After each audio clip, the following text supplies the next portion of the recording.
Street style ಫುಡ್ಡಲ್ಲಿ ತುಂಬ famous ಆಗಿರೋದು ಅಂತಂದರೆ ತವಾ ಪಲಾವ್. ಸಾಮಾನ್ಯವಾಗಿ ರೈಸ್ ರೆಸಿಪಿಗಳನ್ನು ಇಷ್ಟಪಡೋರು, ಸ್ಪೈಸಿ ಐಟಮ್ಸ್ನೆಲ್ಲ ಇಷ್ಟಪಡೋರಿಗೆ ಇದು ತುಂಬಾ ಇಷ್ಟ ಆಗುತ್ತೆ. ತುಂಬ ರುಚಿಯಾಗಿ ಸಹ ಇರುತ್ತೆ. ಹಾಯ್ ಫ್ರೆಂಡ್ಸ್, ಎಲ್ಲರಿಗೂ ನಮಸ್ಕಾರ. ವೆಲ್ಕಮ್ ಟು ಸಂತೃಪ್ತಿ ಕಿಚನ್. ಹೊರಗಡೆ ಸಿಗೋವಂತಹ ತವಾ ಪಲಾವ್ ರೆಸಿಪಿಯನ್ನು ಸುಲಭವಾಗಿ ಮನೆಯಲ್ಲೇ ಹೇಗೆ ಮಾಡ್ಕೊಳ್ಳೋದು ಅಂತ ನಾನಿವತ್ತು ತೋರಿಸ್ಕೊಡ್ತಾ ಇದ್ದೀನಿ. ತುಂಬ ಚೆನ್ನಾಗಿರುತ್ತೆ, ಹಾಗೆ ಮಾಡೋದು ಸಹ ತುಂಬಾ ಸುಲಭ. ಬನ್ನಿ ಇದನ್ನು ಹೇಗೆ ಮಾಡೋದಂತ ನೋಡೋಣ. ನಾನಿಲ್ಲಿ ಮೊದಲಿಗೆ ಒಂದು ಗೆಡ್ಡೆಯಷ್ಟು ಬೆಳ್ಳುಳ್ಳಿಯನ್ನು, ಒಂದು 4 ಬ್ಯಾಡಗಿ ಮೆಣಸು, ಒಂದು ಅರ್ಧ ಇಂಚ್ನಷ್ಟು ಶುಂಠಿ ಇದೆ, ಇದಿಷ್ಟನ್ನು ಒಂದು ಬೌಲಿನಲ್ಲಿ ಹಾಕಿ ನೀರು ಹಾಕಿ ನೆನೆಸಿಟ್ಕೊಳ್ತಾ ಇದ್ದೀನಿ. ಇದು ಮೇಯ್ನು ಈ ತವಾ ಪಲಾವ್ಗೆ. ಈ ಮಸಾಲೆ ತುಂಬ ಇಂಪಾರ್ಟೆಂಟು.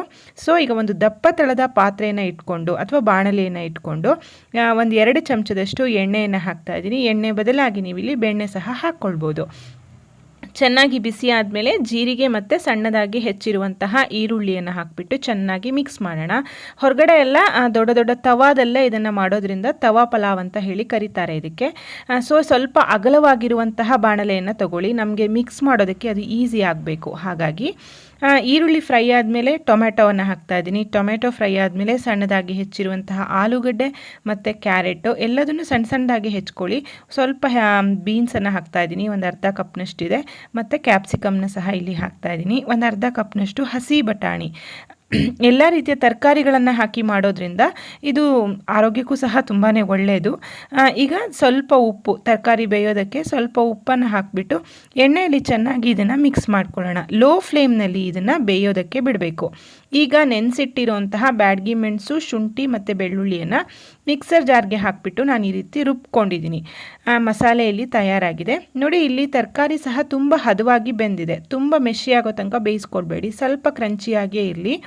ತುಂಬ ಬೆಂದರೆ ಚೆನ್ನಾಗಿರೋದಿಲ್ಲ. ಹಾಗಾಗಿ ಈಗ ಇದಕ್ಕೆ ಒಂದು ಅರ್ಧ ಚಮಚದಷ್ಟು ಅರಿಶಿಣವನ್ನು, ನಾವು ಏನು ಮಸಾಲೆಯನ್ನು ಮಾಡಿಟ್ಕೊಂಡಿದ್ದೀವಿ ನೋಡಿ, ಆ ಮಸಾಲೆಯನ್ನು ಹಾಕ್ತಾಯಿದ್ದೀನಿ.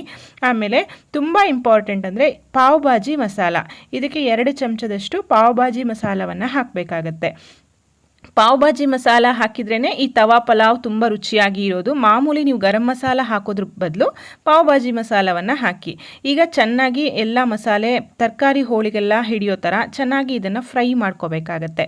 ತರಕಾರಿನೆಲ್ಲ ಕುಕ್ಕರ್ನಲ್ಲಿ ಬೇಯಿಸ್ಕೊಳ್ಬಾರ್ದು, ಈ ರೀತಿ ಒಗ್ಗರಣೆಯಲ್ಲೇ ಬೇಯಿಸ್ಕೋಬೇಕು. ಈ ಕಡೆ ನಾನು 1.5 ಲೋಟದಷ್ಟು ಅಕ್ಕಿಯನ್ನು ಈ ರೀತಿ ಅನ್ನ ಮಾಡಿ ಇಟ್ಕೊಂಡಿದ್ದೀನಿ. ತುಂಬ ಉದುರಾಗಿ ಮಾಡ್ಕೊಳ್ಳಿ, ತುಂಬ ಮೆತ್ತಗೆ ಮಾಡ್ಕೋಬೇಡಿ, ಅದು ಚೆನ್ನಾಗಾಗಲ್ಲ. ಸಾಧ್ಯ ಆದರೆ ಬಾಸುಮತಿ ರೈಸನ್ನು ತಗೊಳ್ಳಿ. ನಾನಿಲ್ಲಿ ಅರ್ಧ ಬಾಸುಮತಿ ರೈಸು, ಅರ್ಧ ಸೋನಾ ಮಸೂರಿ ಅಕ್ಕಿಯನ್ನು ತಗೊಂಡು ಅನ್ನವನ್ನು ಮಾಡಿರೋದು.